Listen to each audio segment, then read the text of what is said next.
નમસ્કાર. આજના વિશ્લેષણમાં આપ સૌનું સ્વાગત છે. જુઓ, આપણે સામાન્ય રીતે નાણાકીય ગોટાળા કે હિસાબ કિતાબની વાતો કરતા હોઈએ છીએ, રાઈટ? પણ આજે વાત કંઈક અલગ જ છે. આ કોઈ સામાન્ય ફાઇનાન્શિયલ રિપોર્ટ નથી. આ તો એક એવા રહસ્યની સફર છે જેમાં ગુમ થયેલા લાખો રૂપિયા છે, એક ભ્રષ્ટ સિસ્ટમ છે અને અંધારામાં છુપાયેલું એક ભયાનક સત્ય છે. જ્યારે કાયદા અને હિસાબના ચોપડા બંધ થઈ જાય ત્યારે એક સામાન્ય માણસ કઈ હદે જઈ શકે છે તે આજે આપણે જોવાના છે. એકદમ થ્રિલર જેવી આ વાર્તા છે. તો ચાલો શરૂ કરીએ. ઓકે, ચાલો આમાં ઊંડાણપૂર્વક ઉતરીએ. આખી ઘટનાની શરૂઆત થાય છે એકદમ સિમ્પલ ગણિતથી. હવે થાય છે એવું કે એક પોલીસ ઓફિસર દાવો કરે છે કે ભાઈ છકુદાદા પાસેથી કરોડો રૂપિયા રિકવર થયા છે. અહીં એન્ટ્રી થાય છે હરિભાની. હરિભા એટલે એકદમ શાર્પ અને શંકાશીલ વકીલ મગજ. એ તરત જ એક સવાલ ઉઠાવે છે. એમનો હિસાબ એકદમ સીધો છે. જો ખરેખર કરોડો રૂપિયા મળ્યા હોય તો નિયમ પ્રમાણે એનો 10% હિસ્સો એટલે કે પૂરા 10 લાખ રૂપિયા થવા જોઈએ, ખરું ને? તો પછી કુમતાજીને માત્ર 1 લાખ જ કેમ પકડાવી દેવાયા? બાકીના 9 લાખ ગયા ક્યાં? બસ આ એક જ સવાલે આખી તપાસનો પાયો નાખી દીધો. તો હવે આપણે પહોંચ્યા છીએ આપણા પહેલા વિભાગ પર: ગુમ થયેલા લાખો રૂપિયા અને હિસાબમાં થયેલી ગડબડ. હવે હરિભાના પહેલા સવાલે આપણા મુખ્ય પાત્ર એટલે કે કુમતાજીના મગજમાં એક જબરો તણખો જગાડ્યો. કુમતાજી હવે કોઈ સામાન્ય માણસ રહ્યા નથી. એ એકદમ ફોરેન્સિક એકાઉન્ટન્ટની જેમ વિચારવા લાગ્યા છે. જરા આ આંકડાની ભવ્યતા તો જુઓ. 1 કરોડ રૂપિયા. ઓફિસરના કહેવા મુજબ છકુદાદા પાસેથી આ જંગી રકમ મળી છે. આ આંકડો સાંભળીને જ કોઈના પણ હોશ ઉડી જાય. પણ સવાલ એ છે કે જ્યાં આટલી મોટી રિકવરી થઈ રહી છે ત્યાં કુમતાજીના હાથમાં ખરેખર શું આવ્યું? આટલા મોટા ઓપરેશન પછી હાથમાં આવડી એમથી રકમ? આ એક જબરદસ્ત વિસંગતતા છે જે સીધી શંકા ઉપજાવે છે. અને વાસ્તવિકતા કેટલી કડવી હોય છે ને તે આ તફાવત પરથી બરાબર સમજાય છે. જરા વિચારો, એક તરફ 10 લાખ રૂપિયાની અપેક્ષા છે જે કાયદેસર રીતે 10%ના હિસાબે મળવા જ જોઈતા હતા, અને બીજી તરફ એકદમ કઠોર વાસ્તવિકતા, માત્ર 1 લાખ રૂપિયા.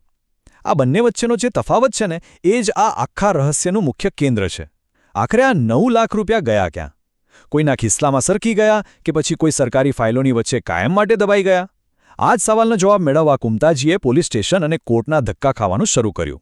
અને અહીંથી શરૂ થાય છે આપણો વિભાગ 2: કડવી કાનૂની વાસ્તવિકતા. જોઈએ કોર્ટ અને પોલીસનો શું જવાબ હતો. હવે જ્યારે ન્યાયની આશા સાથે કોર્ટના દરવાજા ખખડાવવામાં આવે ત્યારે કાયદાની એક બહુ જ કઠોર વાસ્તવિકતા સામે આવીને ઊભી રહે છે. અહીંથી વાર્તા એકદમ ઠંડો અને કહીએ તો નિર્દય વળાંક લે છે. આપણે સૌ જાણીએ છીએ તેમ કાયદો લાગણીઓથી નથી ચાલતો. છક્કુદાદાની એક ગેરકાયદેસર સંપત્તિ પર કુમતાજીના સીધા અધિકારો શૂન્ય છે, 0.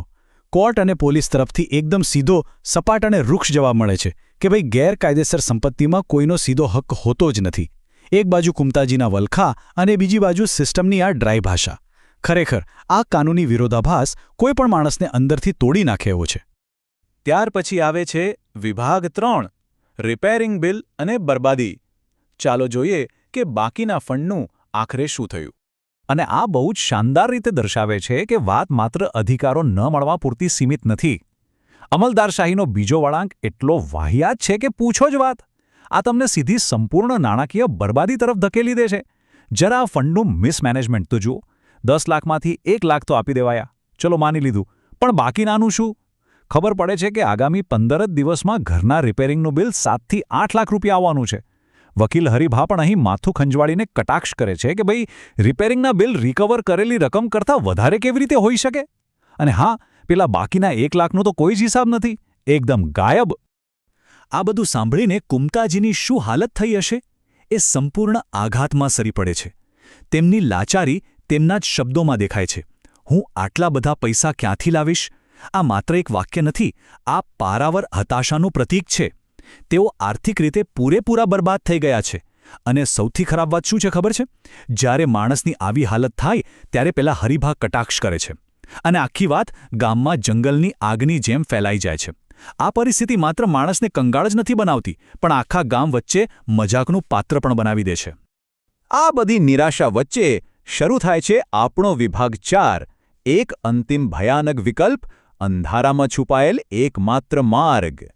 જ્યારે ચારે બાજુથી બધા જ રસ્તા બંધ થઈ જાય છે ને ત્યારે માણસ બિલકુલ એકલો પડી જાય છે.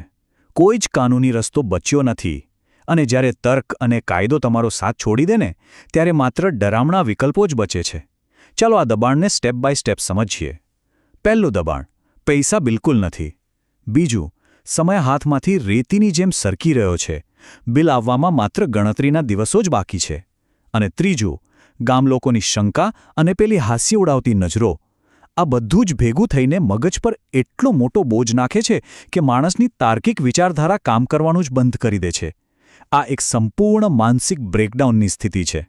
અને આ બ્રેકડાઉનમાંથી જન્મે છે એક એવો વિચાર જે અવાચક કરી દે. જાદુઈ ઘડિયાળ? આ માત્ર કોઈ ફેન્ટસી કે વિચાર નથી, પણ એક ભયાનક નિષ્કર્ષ છે.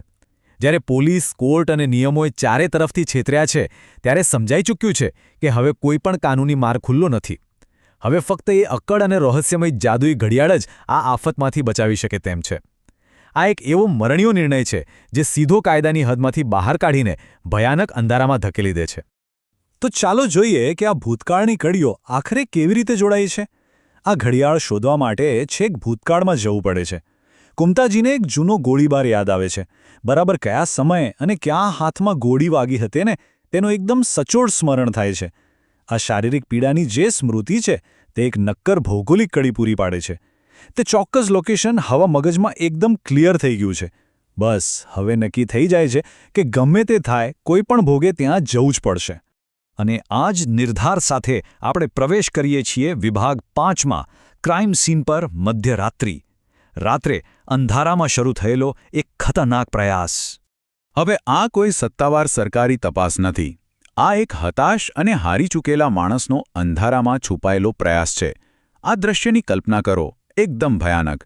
ચારે બાજુ ઘોર અંધકાર છે, સ્મશાન જેવો સન્નાટો છવાયેલો છે.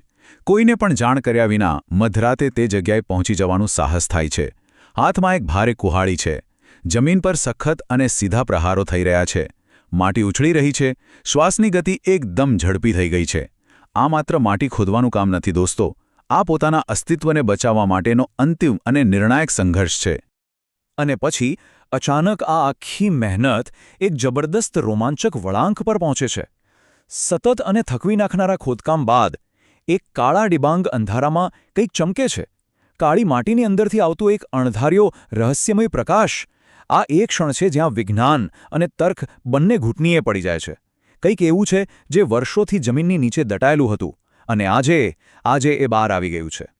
અને બરાબર આ જ શ્વાસ થંભાવી દે તેવી ક્ષણે આપણે અટકી જઈએ છીએ. જમીનમાંથી ચમકતી એ વસ્તુ આખરે શું છે? શું ખરેખર તે જાદુઈ ઘડિયાળ મળી ગઈ છે જે કુમતાજીની બધી જ નાણાકીય સમસ્યાઓ ચપટીમાં ઉકેલી દેશે? કે પછી અંધારામાં ખોદકામ કરીને કોઈ એવી નવી અને કાળી મુસીબતને જગાડી દીધી છે જેનું પરિણામ અગાઉ કરતાં પણ વધુ ભયાનક હશે? જ્યારે એક ભ્રષ્ટ સિસ્ટમ કોઈ સામાન્ય માણસને આવા ખતરનાક રસ્તાઓ પર ચાલવા મજબૂર કરે છે ને, ત્યારે તેનું પરિણામ ક્યારેય સીધું અને સરળ નથી હોતું. આ જ સવાલ સાથે આજના વિશ્લેષણને આપણે અહીં જ વિરામ આપીશું. આ વિશે વિચારતા રહેજો અને હા, તર્ક કરવાનું ક્યારેય ચૂકતા નહીં.